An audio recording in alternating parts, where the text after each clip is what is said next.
Una sociedad con más verdad tiene más poder. Los periodistas se deben a los ciudadanos. La información es de todos. Amanece en Colombia. Y aquí están los hechos más importantes. Arranca Mañanas Blue. Bienvenidos.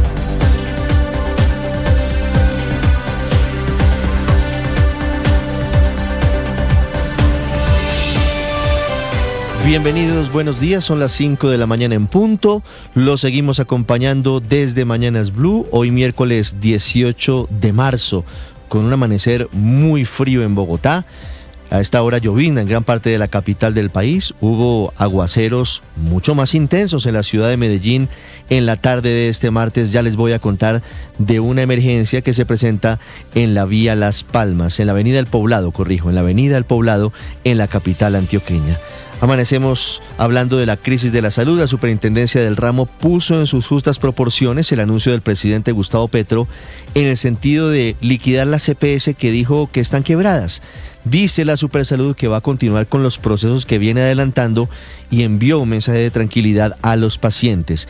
Hablando de la crisis en la salud, esto tiene rostro. La Procuraduría responsabilizó a la nueva EPS de la muerte del niño Kevin Arley Acosta, quien murió porque no le fue suministrado a tiempo el medicamento contra la hemofilia, contrario a lo que había dicho el presidente Gustavo Petro, responsabilizando a la familia por haberle permitido montar en bicicleta. Les contaré detalles de las amenazas que denunció la fiscal general Luz Adriana Camargo. Por una parte, las sufridas por el equipo que investiga el magnicidio del precandidato presidencial Miguel Uribe Turbay, sumadas a las amenazas de las que ha sido víctima el presidente de Jocol, Luis Enrique Rojas, testigo clave contra Ricardo Roa en uno de los procesos que se adelanta contra el presidente de Ecopetrol por presunto tráfico de influencias. La fiscal también reveló una macabra hipótesis detrás del caso de Zulma Guzmán, la mujer sindicada de haber asesinado a 2 niñas envenenándolas con talio. No se descarta que Guzmán, quien permanece detenida en el Reino Unido, sea una asesina en serie. Les contaré detalles del informe de la Aeronáutica Civil que confirma que en un reciente episodio que se produjo en el aeropuerto El Dorado, protagonizado por un helicóptero militar, se pudo haber producido una colisión con un avión de LATAM que por fortuna aplicó de manera adecuada los protocolos de seguridad. Les hablaré de la nueva crisis en las relaciones con Ecuador. El presidente Gustavo Petro anunció anoche nota de protesta porque dice que un artefacto explosivo hallado cerca de Sucumbíos, en territorio colombiano, es de fabricación ecuatoriana. En política les hablaré del primer enfrentamiento directo entre los candidatos Paloma Valencia e Iván Cepeda en la plenaria del Senado. Hay adhesiones a los candidatos, entre ellos el ex vicepresidente, el general Oscar Naranjo, llega a la campaña de Sergio Fajardo. Es el día 19 de la guerra en Irán, que atacó Tel Aviv en represalia por la muerte de Ali Larijani, secretario del Consejo de Seguridad Nacional. Les hablaré de la decisión de El Salvador promovida por el presidente Nayib Bukele. Ahí cambió la Constitución y se aprobó la cadena perpetua para homicidas, violadores y terroristas. Y les hablaremos también, por supuesto, de la victoria de Venezuela, que triunfó 3-2 en el Clásico Mundial de Béisbol sobre Estados Unidos. Hay fiesta nacional para los venezolanos, felicitaciones para ellos, mientras que en Colombia Millonarios goleó 3-0 a Atlético Nacional en el Campín. Además, hoy es una fecha clave en los octavos de final de la Liga de Campeones. Como siempre, es un gusto acompañarlos, son las 5:04. Vamos a continuación con más hechos de Colombia y el mundo en titulares en Mañanas Blue. Estos son los titulares de las noticias más importantes en Mañanas Blue. La Procuraduría General concluyó que el menor Kevin Acosta, quien padecía de hemofilia, falleció el pasado 13 de febrero por negligencia de la nueva EPS por no garantizar la entrega oportuna de los medicamentos. El presidente de la República, Gustavo Petro, explicó cómo sería el proceso de liquidación de las EPS que están quebradas. Aclaró que las EPS que continúan seguirán atendiendo a los afiliados de las liquidadas y que ninguna persona quedará desamparada. A su vez, confirmó que expedirán un decreto y un proyecto de ley al respecto. Entre tanto, la representante Jennifer Pedraza acusó al presidente Gustavo Petro de hacer campaña con la vida de la gente en medio de la crisis del sistema de salud y aseguró que el gobierno estaría usando la situación como una cortina de humo. La congresista radicará nuevamente una moción de censura contra el ministro Guillermo Alfonso Jaramillo, advirtiendo que las decisiones adoptadas afectarían a los sectores más vulnerables y exigiendo que el funcionario responda ante el Congreso de la República. Colombia presentará una nota de protesta diplomática ante Ecuador tras asegurar que la bomba sin explotar allá en territorio colombiano pertenecía al ejército ecuatoriano. No obstante, el presidente Gustavo Petro aclaró que la investigación sigue en curso. El presidente de Ecuador, Daniel Noboa, respondió a su homólogo Gustavo Petro y defendió las acciones de su gobierno contra el narcoterrorismo. Dijo que la denuncia del presidente Petro sobre bombardeos ecuatorianos en Colombia es falsa. Según Noboa, su gobierno está actuando en su territorio y no en Colombia. También aseguró que no dará un paso atrás en la ofensiva en la zona de frontera. La fiscal general Luz Adriana Camargo le respondió al presidente Gustavo Petro, a quienes la han criticado en la red social X sobre su silencio frente a varios temas, y reconoció que le han dolido los ataques, pero indicó que seguirá luchando por una justicia independiente. Un juez de Medellín emitió un fallo absolutorio a favor de Armando Luis Angulo, el hombre que publicó más de 20 mensajes en su cuenta de X contra la vicepresidenta Francia Márquez entre los meses de abril de 2023 y enero de 2024. Ayer hubo un rifirrafe en el Congreso de la República entre los candidatos presidenciales Paloma Valencia y Iván Cepeda. Durante la plenaria chocaron por el uso del legislativo en medio de la campaña. Cepeda habló de una campaña electoral sucia y Valencia respondió pidiendo dar el debate afuera. Los exministros de Defensa Marta Lucía Ramírez, Diego Molano, Guillermo Otero y Juan Carlos Esguerra y los generales retirados Alberto Mejía y Ricardo Gómez respaldaron la candidatura de Paloma Valencia a la presidencia de la República. El presidente de la Central de Trabajadores, Fabio Ares, anunció que el Partido del Trabajo de Colombia se sumará a la candidatura presidencial de Iván Cepeda. Entre tanto, el exdirector de la policía, el general Óscar Naranjo, se unió a la campaña de Sergio Fajardo. Luego de 6 días de estar secuestradas por las disidencias de alias Carralcá, 2 menores de edad fueron dejadas en libertad en el Bagre, en el departamento de Antioquia. Las adolescentes fueron entregadas a una misión humanitaria de la Cruz Roja. El Ministerio de Comercio impuso aranceles del 35% a 14 productos de acero y metal como barras, clavos, grapas, alambre de púas, entre otros, a países con los que Colombia no tiene TLC, es decir, China, Rusia y Turquía.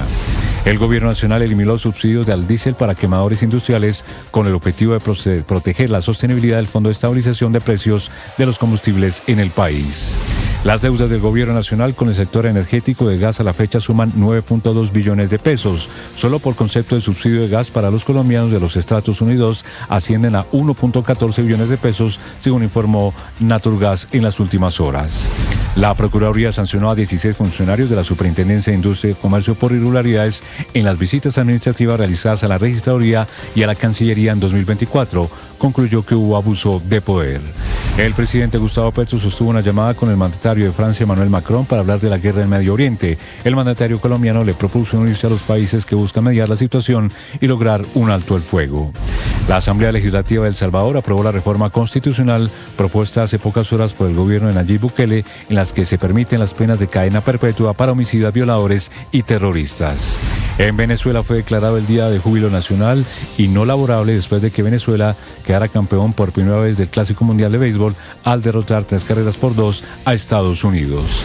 Millonarios arrolló a Atlético Nacional en el Estadio El Campín.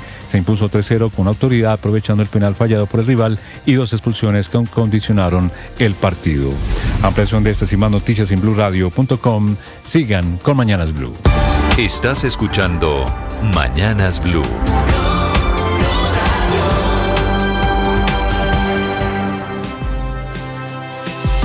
Tenemos un amanecer muy frío en Bogotá, tenemos 9 grados de temperatura, cielo completamente encapotado, llovín en algunas zonas de la capital del país, pero funciona con normalidad el aeropuerto El Dorado. Vamos a las frías calles de la capital del país con las historias del Ojo de la Noche. Eduard Porras. Ricardo, muy buenos días para usted, buenos días para todos los oyentes de Blue Radio. Es un gusto estar acompañándolos y contarles de los hechos más importantes ocurridos en la capital del país mientras que ustedes dormían. Llueve fuerte en algunos puntos de la ciudad, comenzó a llover después de las 3 de la mañana, no hay emergencia, reportan los organismos de socorro, pero sí encharcamientos como suele suceder en la capital del país y sobre todo en el norte de la ciudad. Hablemos de lo ocurrido esta vez en Normandía, en la carrera 72A con 51, donde nuevamente los ladrones de camionetas intentaron hacer de las suyas, pero se encontraron nuevamente con escoltas de la UNP que reaccionaron con sus armas de fuego, hiriendo a uno de los criminales que se encuentra recluido en un centro médico. No lograron su propósito y en este momento la SIJIN verifican las cámaras de seguridad para identificar a los criminales que alcanzaron a escapar. A esta hora también unidades de criminalística de la Fiscalía terminan la inspección a un cuerpo sin vida dentro de un bar lugar, ubicado en pleno centro de la ciudad, calle 17 entre carreras 10ª y 9ª, dicen que le dispararon en reiteradas oportunidades. Al parecer un menor de edad huyó del lugar, pero en cámaras de seguridad quedó identificado y en este momento la Policía Nacional lo está buscando. Nos vamos para el occidente de la ciudad, de la localidad de Kennedy, que fue el sitio donde ocurrió el accidente de tránsito con víctima mortal. Ocurrió frente al CAI de Clas Roma, donde un ciclista fue arrollado por una grúa que iba hacia la localidad de Bosa. El ciclista fallece en el sitio y las unidades de tránsito, determinando las causas exactas de este deceso, las responsabilidades en este lamentable caso, casi hasta las 3 de la mañana. Y por último, hablemos de la pareja que tiene azotados los locales y tiendas deportivas en Bogotá. Resulta que van muy bien vestidos, es un hombre, una mujer, fingen ser clientes, pero al final terminan robándose camisetas de la selección Colombia, pantalonetas, chaquetas de equipos de fútbol, y en el último robo en el norte de la ciudad se llevaron más de 3 millones de pesos en mercancía. Todo lo ocultan tras sus chaquetas, las prendas que llevan de vestir, y dicen que además llevan algunas prendas metálicas debajo de todos sus utensilios para que así los detectores no identifiquen, no suenen y puedan huir de los lugares. Hay decenas de cámaras de seguridad donde se identifican y esperan que la policía los capturen para que no sigan haciendo de las suyas. Eduard Porras, Blue Radio. Estás escuchando Blue Radio. Bienvenidos, un gusto saludarlos. Buenos días, oyentes. Con ganas iniciamos nuestro día. Mañanas Blue con Néstor Morales. Es de nuevo el programa más escuchado en Colombia. Es una buena noticia. ¡Qué delicia! Más personas despertando con Blue. Seguimos acompañándolos en Mañanas Blue. Más razones para darles las gracias por hacernos la número 1. Blue, más que radio. Camino al Mundial, este 26 de marzo, no se pierdan, Colombia-Croacia, con el equipo deportivo de Blue, a través de nuestro canal de YouTube y todas nuestras plataformas. Duelos premundialistas para palpitar este Camino al Mundial con Blue. ¡Se viene el Mundial! Escanea este código y suscríbete a nuestro canal de YouTube, @Blue Radio Co. Y disfruta y participa de la programación de Blue Radio. Blue Radio, le ponemos cara a la radio. Blue, más que radio. Bienvenidos, un gusto saludarlos. Buenos días, oyentes. Con ganas iniciamos nuestro día. Mañanas Blue con Néstor Morales. Es de nuevo el programa más escuchado en Colombia. Es una buena noticia. ¡Qué delicia! Antes de hablar de la crisis de la salud en Colombia, hablamos del día 19 de la guerra en Irán. Ahí esta madrugada una dura arremetida iraní en contra de Tel Aviv. Hay 2 muertos por bombardeos en la capital israelí como represalia por la muerte de Ali Larijani, secretario del Consejo Supremo de Seguridad Nacional de Irán, responsable de la ola brutal de represión de finales del año pasado. Desde Europa, Silvia Carrasco.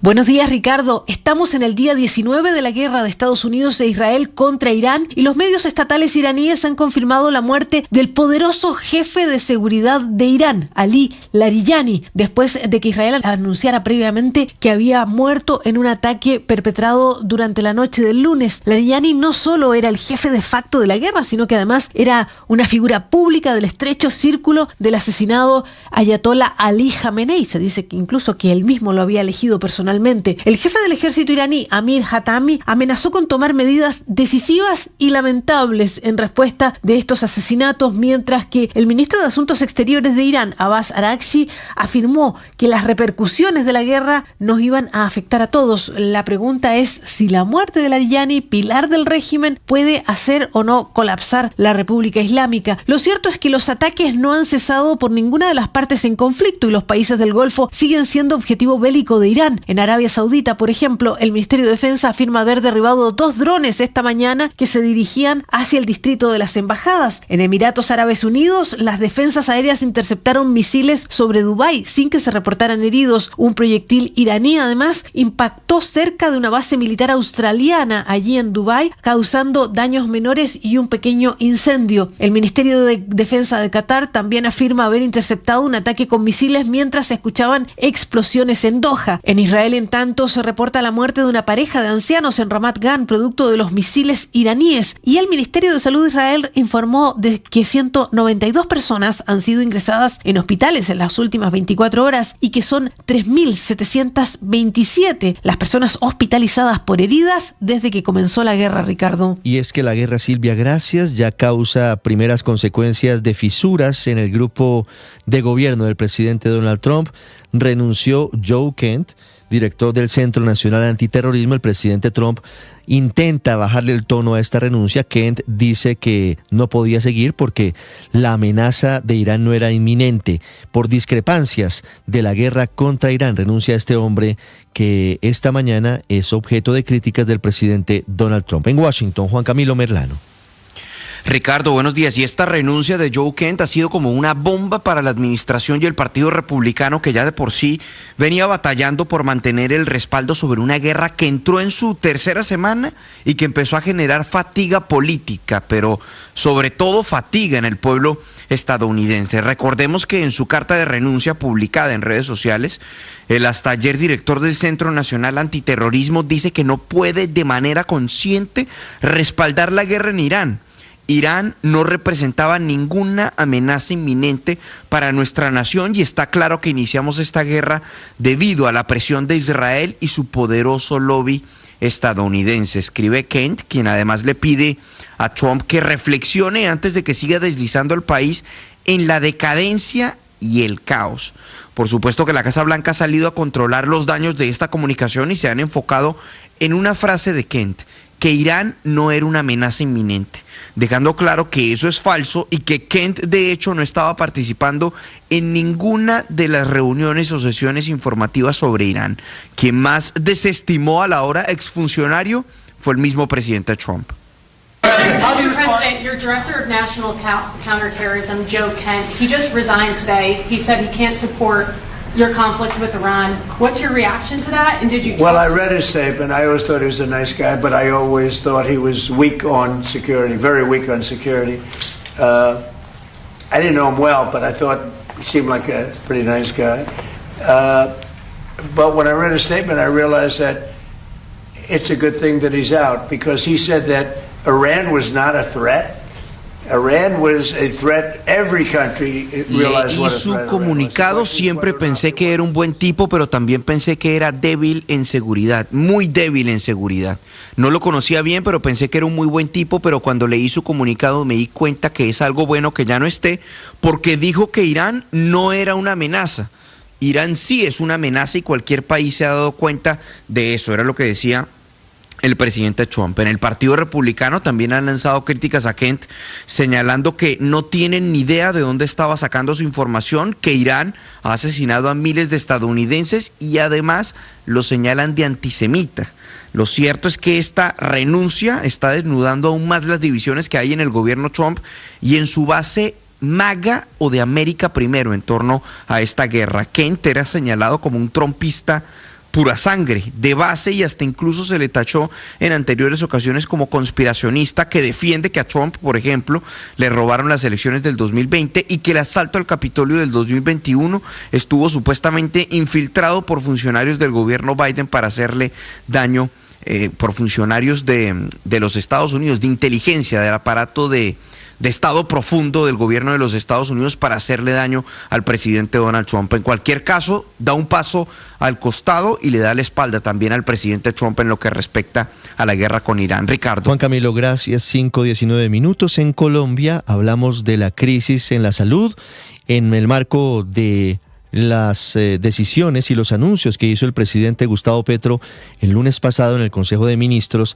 dando la orden de la liquidación de las que él llama EPS quebradas. Hay varias noticias en la mitad que tienen que ver con la forma en la que la crisis de la nueva EPS, que es la más grande del país, tiene más de 11 millones de pacientes, está cobrando la vida de colombianos.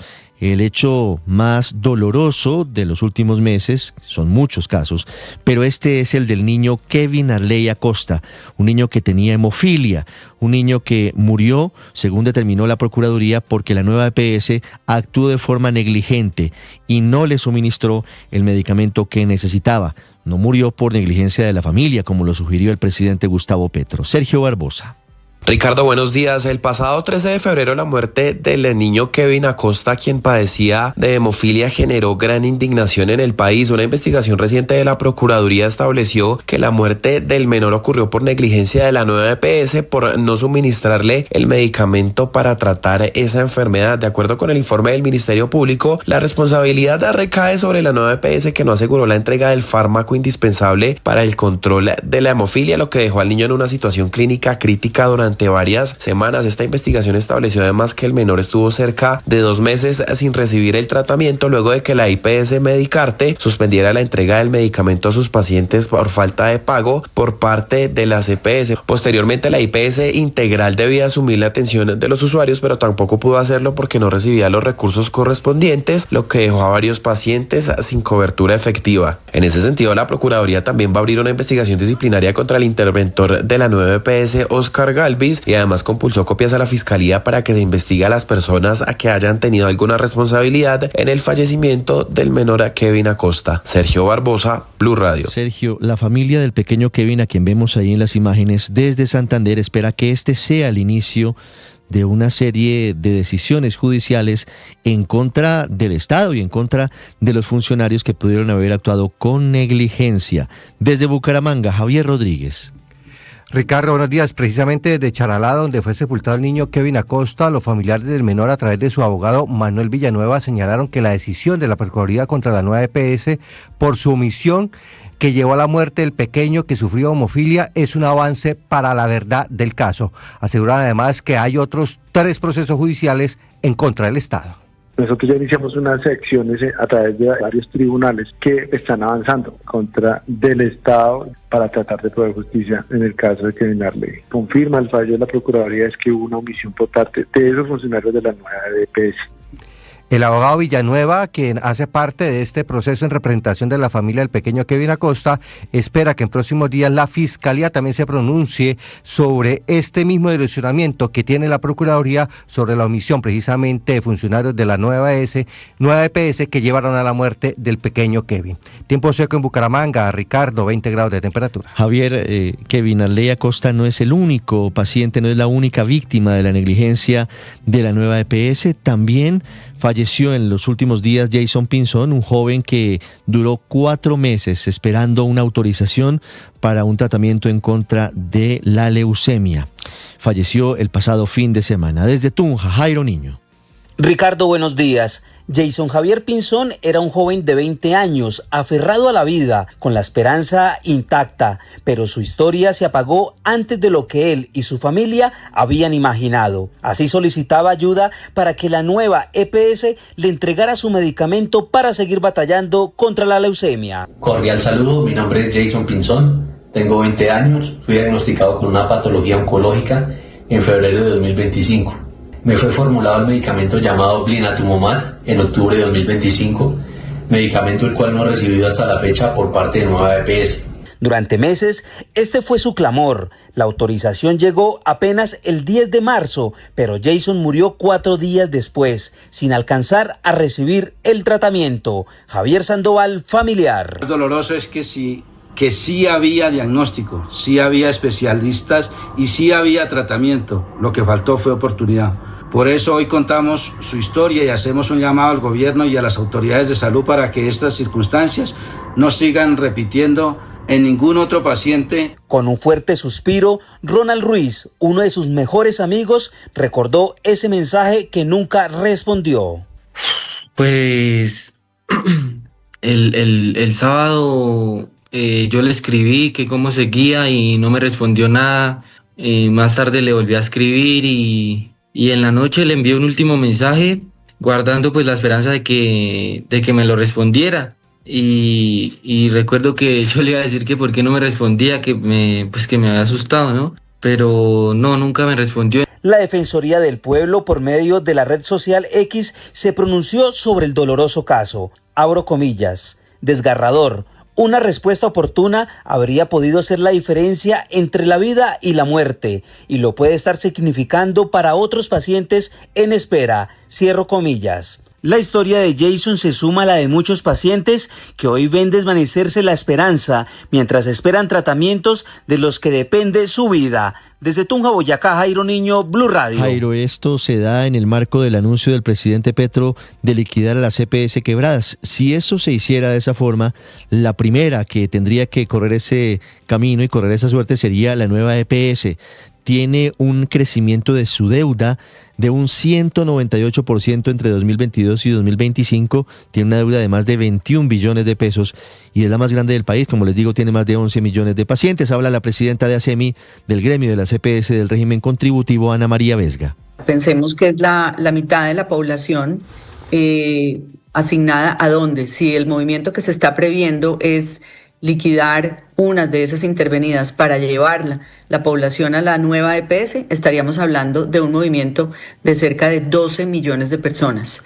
Llevarlas a la nueva EPS, una entidad que no tiene ni siquiera estados financieros desde el 2023, se desconoce. Ese es el plan del presidente Gustavo Petro, lo dijo en sus redes sociales, llevar a los pacientes de las EPS en quiebra a la nueva EPS.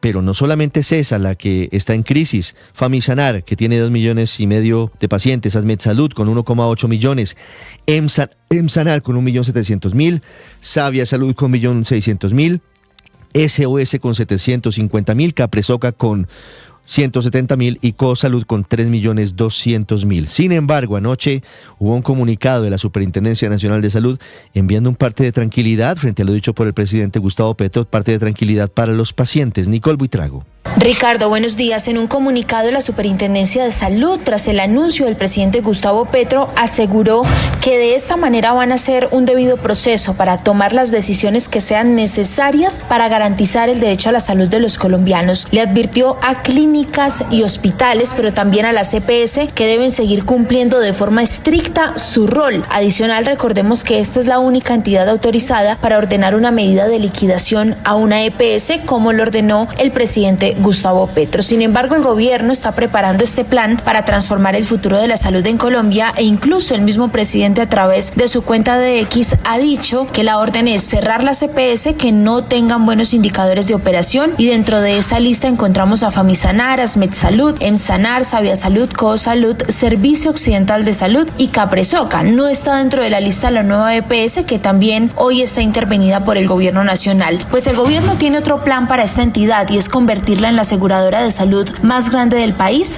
Va a ser una entidad netamente pública y estará adscrita a los ministerios de salud y de Hacienda. Además, el gobierno va a pagar la deuda que tiene con sus acreedores y que podría superar los 21 billones de pesos. Sin embargo, también hay que recordar que hoy la nueva EPS vive una crisis muy severa a nivel financiero tras el embargo de sus cuentas por más de 2 billones de pesos y un incremento de reclamaciones del 107% en el último año. Nicole Buitrago, Blue Radio. Nicole, gracias. En Cali hay luto en la música. Fue asesinado un muy reconocido músico percusionista del grupo Nietzsche, de Willy García, de diferentes agrupaciones de la salsa.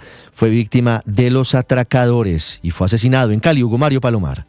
Ricardo, buenos días. El destacado timbalero de la orquesta de Willy García, Luder Junior Quiñones, salió ayer en horas de la tarde de un establecimiento comercial ubicado en el barrio Bretaña, en el centro de Cali, junto a su esposa y abordó su camioneta. En ese momento, un delincuente armado se aproximó al vehículo y lo atacó a disparos. El músico recibió 5 impactos en el abdomen y su pareja resultó herida en una pierna. Minutos después, Quiñones murió cuando recibió atención médica en una clínica del sur de la ciudad. Así lo recordó Irma Restrepo, manager de la orquesta de Willy García. Como un gran ser humano, un gran compañero, pero principalmente como un músico muy talentoso, razón por la cual nos acompañó durante 15 años con Willy García y antes 9 años con Son de Cali y antes otros tantos con Grupo Nietzsche. Las autoridades investigan las circunstancias de este crimen. De acuerdo con las primeras versiones, Luder Quiñones fue asesinado en un intento por robar su cadena de oro. La alcaldía de Cali está ofreciendo una recompensa de hasta 20 millones por los asesinos del músico. Tiempo seco en Cali a esta hora, temperatura 20 grados, Ricardo. Hugo Mario, gracias. Hay noticia urgente que tiene que ver con la guerra. Nuevo golpe que anuncia Israel contra el régimen de los ayatolas en Irán. Enrique Rodríguez en Madrid. ¿Qué tal, Ricardo? Buenos días. Mientras en Teherán se están celebrando los funerales de Ali Larijani y de Ghoslarema Soleimani, el ministro de Defensa de Israel acaba de confirmar, Israel Katz, que su gobierno, su ejército, ha acabado en las últimas horas con Ismail Khatib, el que se consideraba era el ministro iraní de inteligencia, una de las figuras más escurridizas y oscuras del régimen iraní. Como ministro, desde el año 2021 dirige la inteligencia del país y ha estado encargado del contraespionaje, de la vigilancia de disidentes, de las operaciones encubiertas en el extranjero y también de la seguridad interna. Se le considera responsable de la represión generalizada que ha habido en el país, particularmente en los últimos años y particularmente también en el último mes de enero, donde más de 3.000 personas murieron como consecuencia de la represión policial y de las milicias del gobierno. Por el momento, el gobierno de Irán guarda silencio, pero Israel, insisto, acaba de anunciar que habría acabado con la vida esta madrugada de Ismail Khatib, el ministro de inteligencia del gobierno de Irán, Ricardo. Esta es Blue, más que radio. Noticias contra reloj en Blue Radio. 5 de la mañana, 30 minutos. Actualizamos las noticias en Blue Radio. Hay una nueva alerta en el sector energético colombiano. Gremios advirtieron que la deuda de las empresas asciende ya a 9.2 billones de pesos, generando nuevamente riesgos en la prestación de los servicios de energía y gas. En un comunicado, las compañías Andesco, Acolgen, Andec, Axocovis y Naturgas advirtieron que para elevar la situación financiera, el operador de mercado de energía, el XME, advirtió que no hay suficiente energía para cubrir la demanda nacional. No paran las críticas al presidente Gustavo Petro por el anuncio de liquidar a las EPS que están en quiebra. La organización Pacientes Colombia cuestionó al mandatario y que consideró que una vez más improvisa con el sistema de salud del país, enviando un mensaje de pánico a los colombianos. Entre tanto, ASEMI, el gremio de las EPS, ratificó que las directrices del presidente Petro frente al sistema de salud no son claras y podrán poner en riesgo la estabilidad del sistema y la prestación de los servicios para todos los afiliados. Por su parte, la Superintendencia de Salud envió un mensaje de tranquilidad a los APS y a otras entidades del sector, advirtiendo que por ahora continuará con las evaluaciones para que se cumplan todos los requerimientos luego de la orden del presidente Gustavo Petro. La Procuraduría responsabilizó a la nueva EPS por la muerte del niño Kevin Arley Acosta, quien padecía hemofilia, y determinó que por omisión y negligencia de esa entidad no se le suministró a tiempo el medicamento para tratar la enfermedad. La Procuraduría también concluyó que la nueva EPS no aseguró la entrega del fármaco, lo que dejó al niño en una situación crítica durante varias semanas. Se acabó la minga en Medellín. El gobernador de Antioquia, Andrés Julián Rendón, informó anoche que los 500 indígenas que estaban en la Alpujarra retornaron a sus resguardos después de llegar a acuerdos con el departamento sobre los profesores para sus niños. 10 personas, entre ellos 8 uniformados de la Infantería de Marina, resultaron heridos en medio de un accidente de tránsito entre un camión de la institución militar y un vehículo de una empresa de aseo a la altura del kilómetro 43 en la vía que conduce al municipio de Magangué. El presidente de la República, Gustavo Petro, anunció que Colombia presentará una nota de protesta diplomática ante Ecuador tras la detección y posterior desactivación de una bomba en zona rural de Piales en el departamento de Nariño, en la frontera entre ambos países, y que pertenecería al ejército ecuatoriano. Por su parte, el ministro del Interior de Ecuador, John Reinberg, puso en duda la versión del presidente Gustavo Petro sobre bombardeos en la zona de frontera y aprovechó para cuestionar las contradicciones por parte del gobierno colombiano. La campaña presidencial se trasladó en las últimas horas al Congreso de la República. Allí el senador Iván Cepeda cuestionó a la senadora Paloma Valencia por utilizar la sede del Capitolio como escenario de debate electoral. El pronunciamiento del candidato del Pacto Histórico se produjo por la dura crítica que hizo Paloma Valencia a la política de paz total, luego de denunciar el aumento de los homicidios, los secuestros y las acciones terroristas en el país. En un fallo de primera instancia, la Procuraduría sancionó a 16 personas, entre funcionarios y contratistas de la Superintendencia de Industria y Comercio, por presuntas irregularidades durante inspecciones realizadas a la Registraduría Nacional y a la Cancillería en marzo de 2024. Tras el incidente registrado el pasado 20 de febrero entre un helicóptero de la Fuerza Aérea y un avión de la TAM en la pista del aeropuerto El Dorado de Bogotá, la Dirección de Investigaciones del Aerocivil aseguró que si el avión no cancelaba el despegue, se habría generado un riesgo de colisión. Luego de 6 días de secuestro por las disidencias de las FARC al mando de alias Calarcá, 2 menores de 12 y 15 años fueron dejadas en libertad en el Bagre, en el departamento de Antioquia. Las adolescentes fueron entregadas a una misión humanitaria de la Cruz Roja. Ampliación de estas y más noticias en BlueRadio.com. Sigan con Mañanas Blue. Estás escuchando Blue Radio. Bienvenidos, un gusto saludarlos. Buenos días, oyentes. Con ganas iniciamos nuestro día. Mañanas Blue con Néstor Morales es de nuevo el programa más escuchado en Colombia. Es una buena noticia. ¡Qué delicia! Más personas despertando con Blue. Seguimos acompañándolos en Mañanas Blue. Más razones para darles las gracias por hacernos la número 1. Blue, más que radio. La Copa del Mundo se vive en Blue Radio este 26 de marzo. No te puedes perder en nuestro canal de YouTube. Colombia frente a Croacia. Todos cordialmente invitados. Se viene el Mundial. Bienvenidos, un gusto saludarlos. Buenos días, oyentes. Con ganas iniciamos nuestro día. Mañanas Blue con Néstor Morales es de nuevo el programa más escuchado en Colombia. Es una buena noticia. ¡Qué delicia! Más personas despertando con Blue. 5:35, bienvenidos, seguimos acompañándolos en Mañanas Blue, hoy miércoles 18 de marzo, amanecer frío en Bogotá. Saludo a quienes a esta hora están en el canal de YouTube de Blue y en la señal de Ditu de Caracol Televisión. A esta hora, como siempre, les traemos los temas de conversación en las redes sociales. Camila Carvajal. Ricardo, oyentes, buenos días. Empecemos con Ecuador. Esa palabra, ese país, es conversación en redes sociales, producto de lo que se está convirtiendo ahora en otra razón para unas relaciones diplomáticas bastante tensas entre el gobierno del presidente Petro y el gobierno de Daniel Noboa. Ecuador es tendencia en redes sociales donde está la gente hablando de la imagen del explosivo encontrado en la frontera. Muchísimas versiones y muchísimas hipótesis de ese explosivo. ¿Cómo llegó ahí? Si es o no de Ecuador. Y sí, como dice el presidente, nos están bombardeando desde Ecuador. Una frase que se repite en redes sociales después de estas imágenes que fueron publicadas aquí en Blue Radio del explosivo que encontraron a 200 metros, ahí pegadito en el límite de la frontera. Ese es el tema político a esta hora en las redes sociales, porque, Ricardo, los deportes son lo más importante. ¿De qué hablan hoy en las redes sociales? Venezuela y béisbol. Sin duda los venezolanos están celebrando y pues mucha gente está hablando de ese campeonato. Es que son los campeones mundiales del béisbol y los venezolanos hoy están en día cívico, en día de celebración. A Estados Unidos en su país. No tienen que ir a trabajar para que celebren el Mundial de Béisbol. Estamos viendo las caravanas en Caracas. Eso fue Camila. lo que pasó anoche. Terminado ya el encuentro con Estados Unidos, gana Venezuela y literalmente, Ricardo, en Caracas esto es una celebración de Mundial. Mundial de Béisbol. Como si Colombia hubiera ganado el Mundial de Fútbol. Eso confirma que los venezolanos lo que saben es jugar béisbol. Felicitaciones a todos los venezolanos en Colombia y a los venezolanos en todo el mundo. Y finalmente, Ricardo, también deportes, pero los nuestros, tendencia, Millos, Tecillos, Arias, Morelos, Nacional, y están atendiendo al verde, producto de los goles que se dejó meter en el Campín. Esta vez ganó Millonarios el clásico del fútbol colombiano. Ganó muy bien Millonarios, perdió con penal. Menos en la cancha. Sí, pero Nacional tuvo la oportunidad de empezar ganando. Morelos erró una pena máxima. Que por eso es tendencia Morelos. Con 11 jugadores, Millonarios le hizo el primer gol a Nacional. Ya después, otra cosa es que le hayan expulsado a 2 jugadores.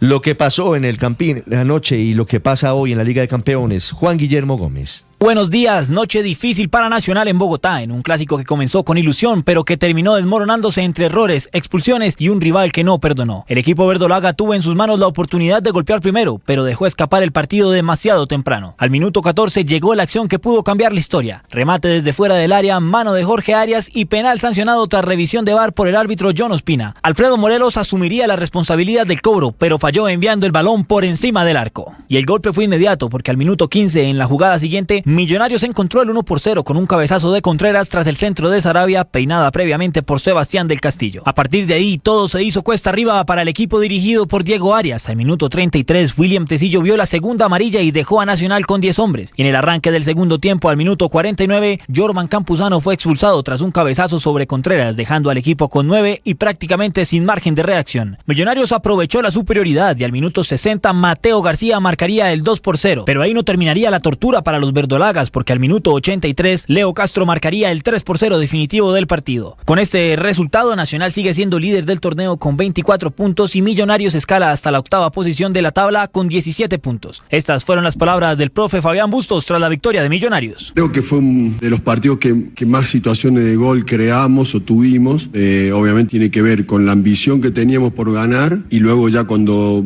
se quedaron con un jugador menos, obviamente empieza a aparecer más espacio. Me parece que hicimos un buen trabajo. Yo estoy muy agradecido con la entrega, con el compromiso. Y nos vamos para Europa porque la Champions League también dejó una noche inolvidable y con sello colombiano. El Sporting firmó una remontada de carácter ante el Bodo Glimt, llevándose la serie al alargue y resolviéndola con autoridad. Luis Javier Suárez fue protagonista, asistencia clave y gol desde el punto penal, y una actuación que confirma su gran temporada. Suárez obtuvo una calificación de 8.8 en el partido y llega a 32 goles en la temporada. Juan Guillermo Gómez, Blue Radio. Juan, gracias. Y voy a Caracas. Están de día cívico. Santiago, felicitaciones. Venezuela, campeón del Clásico Mundial de Béisbol en Estados Unidos.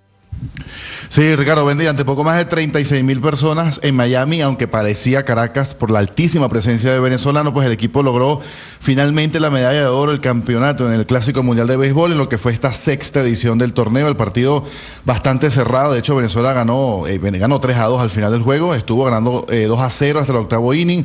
Cuando Estados Unidos empató tras un jonrón con uno en base, pero luego en el último inning, en el noveno, pues los venezolanos carburaron y lograron esta carrera extra suficiente para obtener este triunfo. Una de las claves de la final fue sin duda el desempeño de los lanzadores, de los pitchers, que tan solo permitieron 3 hits de los estadounidenses y dominaron pues a Aaron Hughes, el más importante, el más destacado, que lo poncharon 3 veces. Omar López, el manager del equipo, dedicó el triunfo, el trofeo, a los 30 millones de venezolanos, sobre todo los que están fuera del país. Gracias a toda la gente de Miami aquí también presente, todos esos venezolanos, los queremos mucho en esta frontera también. Juntos, unidos, construiremos nuestro país, se lo garantizo. ¡Vamos arriba, Venezuela! No lo puedo hacer si no tenía ese grupo grande.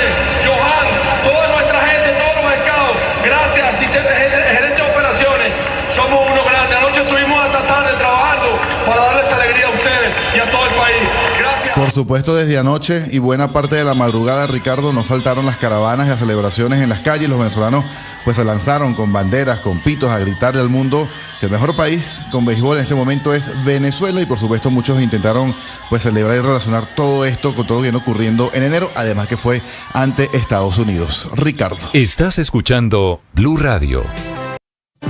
5:41, sin duda hay también un mensaje político, hay una coyuntura política en el triunfo de Venezuela ante Estados Unidos en el Clásico Mundial de Béisbol. Hablamos ahora de la tensa relación entre Colombia y Ecuador, que sigue agravándose ahora con una nota diplomática de protesta que prepara Colombia por el hallazgo de un explosivo, aparentemente de las fuerzas militares ecuatorianas en territorio colombiano, en Sucumbíos, muy cerca de la frontera binacional. Lo denuncia el presidente Gustavo Petro. Hay una bomba tirada en la frontera entre Colombia y Ecuador. ¿Quién la puso? A 100 metros de una familia campesina, niñas, la esposa, la mujer campesina allí, el hombre. ¿Quién la puso? 5:42, ya el ejército desactivó este artefacto explosivo en la madrugada, lo confirmó el ministro de Defensa, el general Pedro Sánchez. Desde Ecuador, el gobierno del presidente Daniel Noboa desmiente al gobierno de Colombia. Priscila Salazar, desde Quito. Ricardo, buenos días. El hallazgo en Colombia de una bomba sin explotar en la frontera con Ecuador, que según el presidente Gustavo Petro fue arrojada en un bombardeo desde nuestro país, tensó aún más la relación entre los dos gobiernos que están inmersos en una guerra comercial desde febrero. El lunes en la noche, Petro afirmó en un consejo de ministros televisado que su país fue bombardeado luego de que fuese hallada la bomba cerca de la frontera con Ecuador. Ya el martes muy temprano, desde su cuenta de X, el presidente ecuatoriano Daniel Noboa desmintió la denuncia de Petro y afirmó que las recientes operaciones militares de su país contra el crimen organizado cerca de la frontera con Colombia, con el apoyo de Estados Unidos, han ocurrido en territorio ecuatoriano. Presidente Petro, sus declaraciones son falsas. Estamos actuando en nuestro territorio, no en el suyo, señaló Noboa en X, donde acusó a Colombia de acoger a la familia del narcotraficante y líder criminal José Adolfo Macías Villamar, alias Fito, además de a la ex candidata presidencial del correísmo, Luisa González. La confrontación verbal no se detuvo y el presidente colombiano respondió en X que los bombardeos en la zona fronteriza dejan 27 cuerpos calcinados, sin dar detalles de esa información, y afirmó que la explicación sobre los ataques no es creíble, en aparente referencia a la declaración de Noboa. Por su parte, la ministra de Relaciones Exteriores, Gabriela Sommerfeld, declaró que Ecuador siempre está abierto al diálogo y a resolver cualquier diferencia, pero que el gobierno está a la espera de una notificación oficial de Colombia para que el Ministerio de Defensa pueda responder a sus inquietudes. Estamos a la espera de una notificación oficial de Colombia hacia el Ecuador. La canciller Gabriela Sommerfeld de Ecuador le llegará esta mañana la nota de protesta del gobierno colombiano. Cambiamos de tema y hablamos de política. Varias movidas, adhesiones en las últimas horas a las candidaturas. Llegó el general Naranjo a la candidatura de Sergio Fajardo, llegó Marta Lucía Ramírez, llegó Diego Molano y 35 generales en retiro a la campaña de Paloma Valencia. Mateo Piñeros. Ricardo, buenos días. Este martes hubo movimiento en las campañas de diferentes sectores políticos. Empezamos por Sergio Fajardo, quien recibió el apoyo del general en retiro Óscar Naranjo, quien fue director de la policía y posteriormente vicepresidente en el gobierno Santos. Naranjo en una carta aseguró que hay que elegir a un gobernante que asegure la convivencia pacífica, la seguridad, la transparencia y las transformaciones sociales, y que por eso decide apoyar a Fajardo. Por su parte, la senadora Paloma Valencia volvió al Congreso, aunque no descarta renunciar a su curul para poder dedicarse a su campaña. Todo depende de la intensidad de los debates y los proyectos en el Senado. Valencia también se reunió y recibió el apoyo de la representante a la Cámara del Partido Conservador, Juana Carolina Londoño. Recordemos que esa colectividad aún no decide si apoyará a Valencia o a Abelardo de las Priella. La senadora del Centro Democrático le hizo un llamado a todos los sectores para que se unan a su campaña. Aquí son bienvenidos los conservadores, los liberales, los de Cambio Radical, los de la U, los del Pacto Histórico, los del maíz, los petristas que están contentos, los arrepentidos. Yo quiero ser presidenta de todos los colombianos y mi promesa es que yo voy a querer a todos los colombianos por igual, a mis uribistas como a los petristas. En la lista de los 14 candidatos que irán a la primera vuelta hay 3 que están en el Congreso. Una de ellas es la senadora Clara López, quien descartó la posibilidad de renunciar a su curul. No, porque si podemos hacer ambas cosas. El Senado se reúne 2, 3 días por semana, tengo el resto de la semana para poder cumplir mis otras obligaciones. Por su parte, el senador Iván Cepeda se va a mantener en su curul. Pidió además a Paloma Valencia que no utilice el Congreso para hacer campaña. Cepeda también defendió la idea del presidente Petro de liquidar las EPS que supuestamente están quebradas. Mateo Piñeros, Blue Radio. 5:46, el caso de Zulma Guzmán, la mujer detenida en Londres por haber presuntamente envenenado con fresas achocolatadas, envenenadas con talio, está teniendo un giro adicional. La fiscalía investiga si se trata de una asesina en serie. Habría también intentado asesinar a una de sus familiares, a su cuñada. Kalila Peña.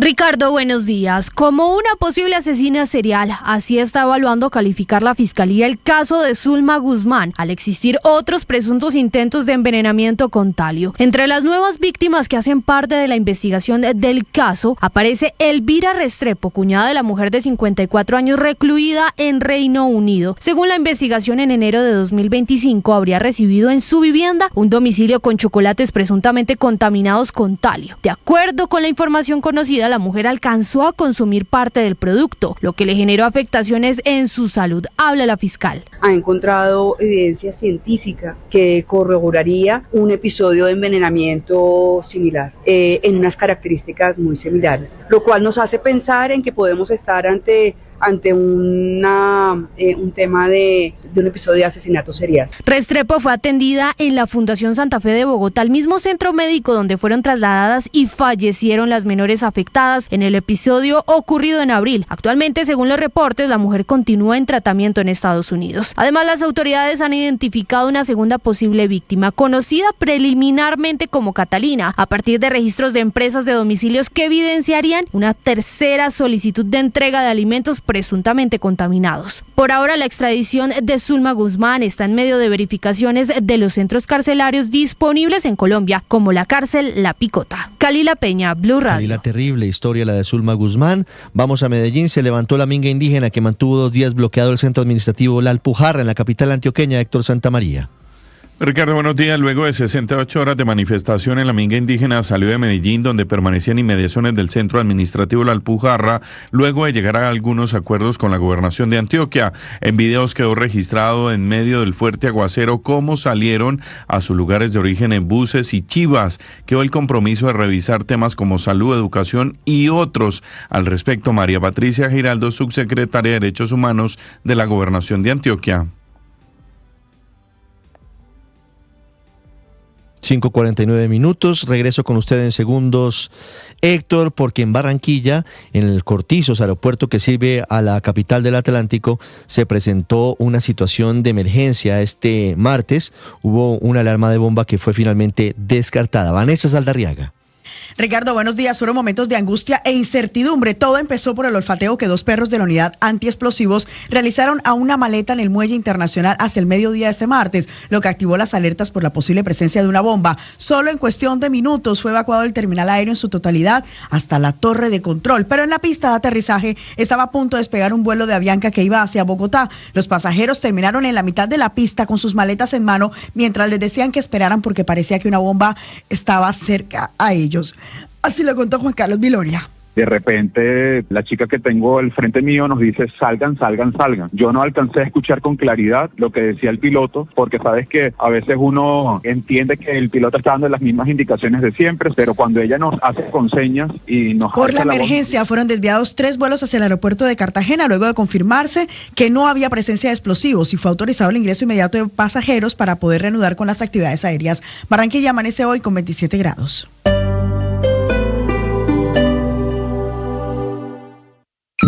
Escanea este código y suscríbete a nuestro canal de YouTube, @Blue Radio Co. Y disfruta y participa de la programación de Blue Radio. Blue Radio, le ponemos cara a la radio. Blue, más que radio.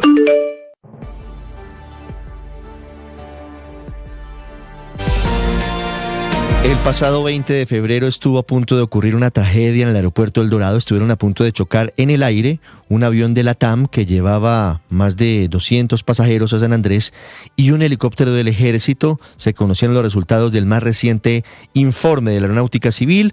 Lo revela su director de investigaciones, el coronel Álvaro Bello. Hay una trayectoria convergente, pero no hay un cruce inmediato de la trayectoria de la pista. Claro, hay un riesgo, un peligro, identificado, que es precisamente generado por operaciones simultáneas de aviación civil y aviación militar. De ahí se desencadena un evento crítico. Ese es el trasfondo, operaciones simultáneas civiles y militares. Hubo saturación de radio, errores en la transmisión de altitudes y limitación de visibilidad. Laura Olarte.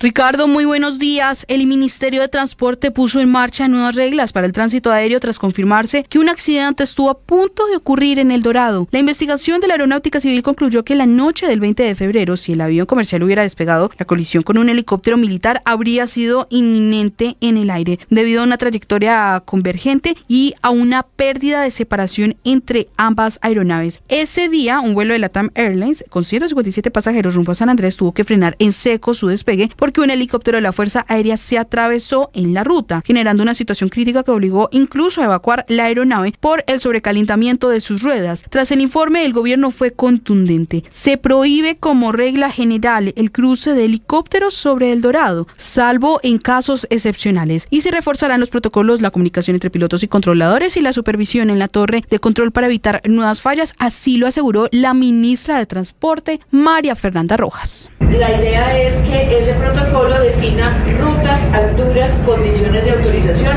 y reglas estrictas en momentos críticos como despegue.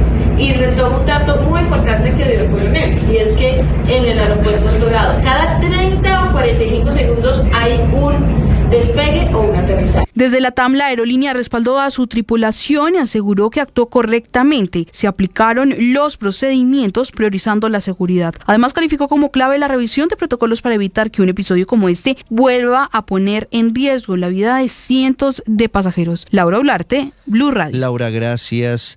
Tuvo un giro el caso de la desaparición del ingeniero David Felipe Acosta.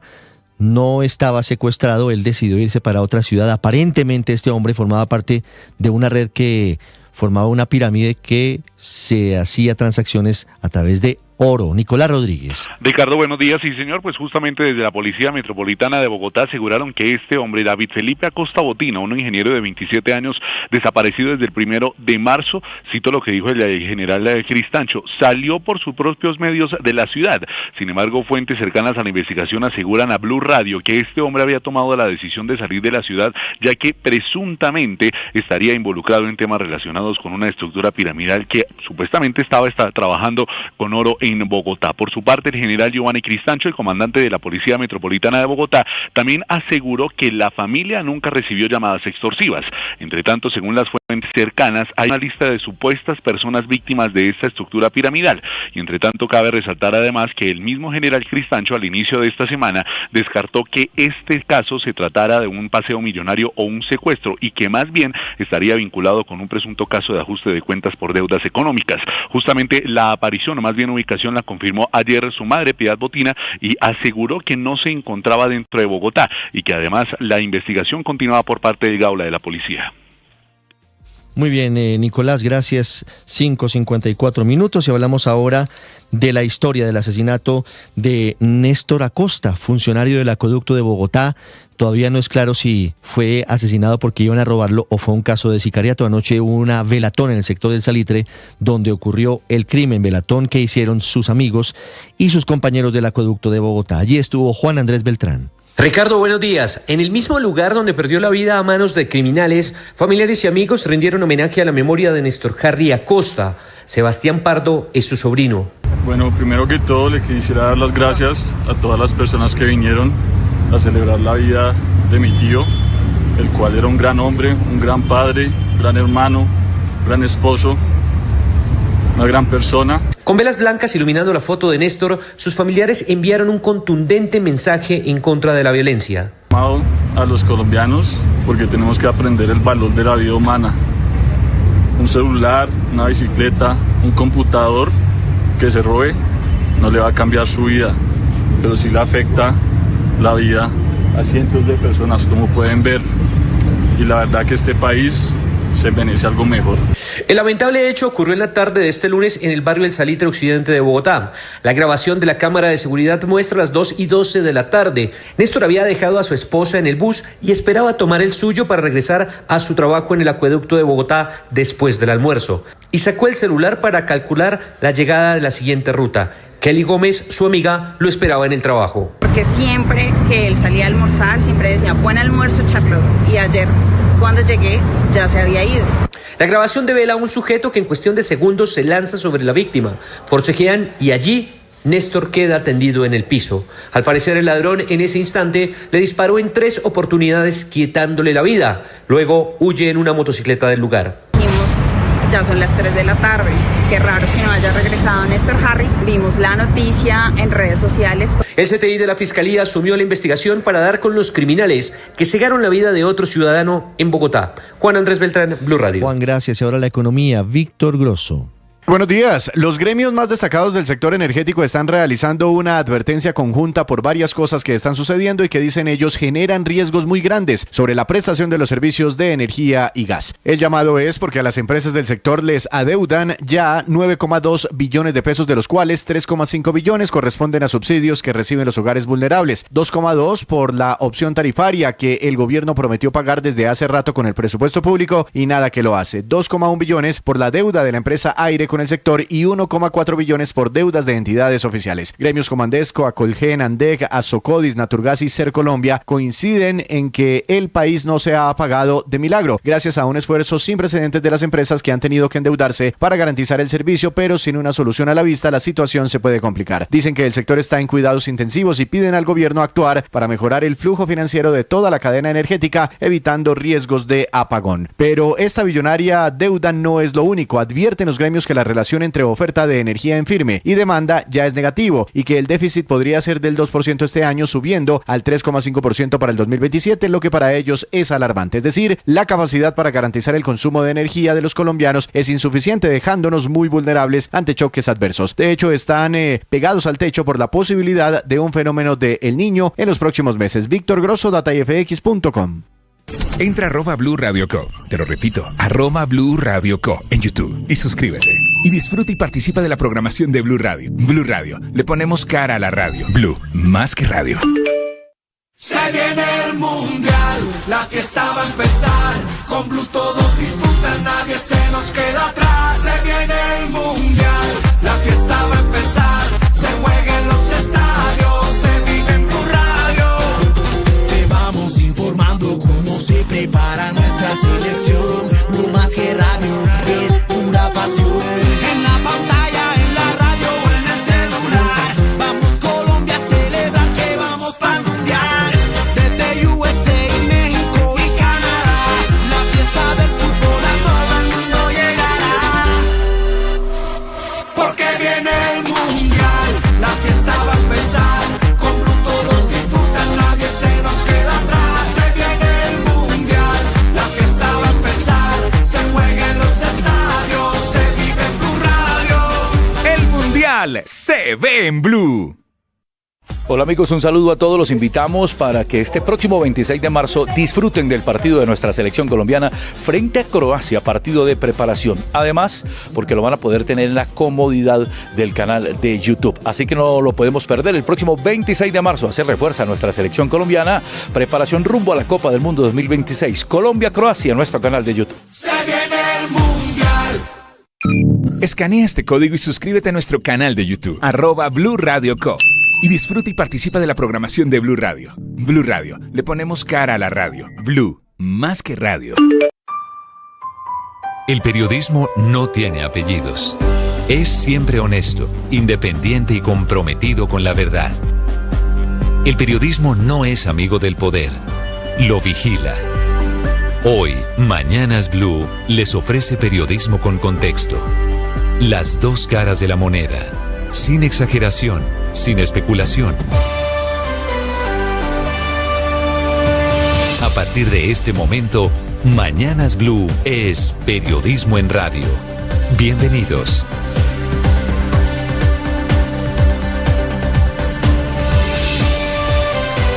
Bienvenidos, buenos días, son las 6 de la mañana en punto, seguimos en Mañanas Blue, en este frío amanecer. Hoy es miércoles 18 de marzo, amanecemos saludando a los que nos ven a esta hora en el canal de YouTube de Blue y en el canal de YouTube de Caracol Televisión. La Procuraduría compulsó copias y le pide a la Fiscalía investigar a los responsables de la muerte del pequeño niño Kevin Acosta, de 7 años, que murió esperando un medicamento para tratar su hemofilia por parte de la nueva EPS.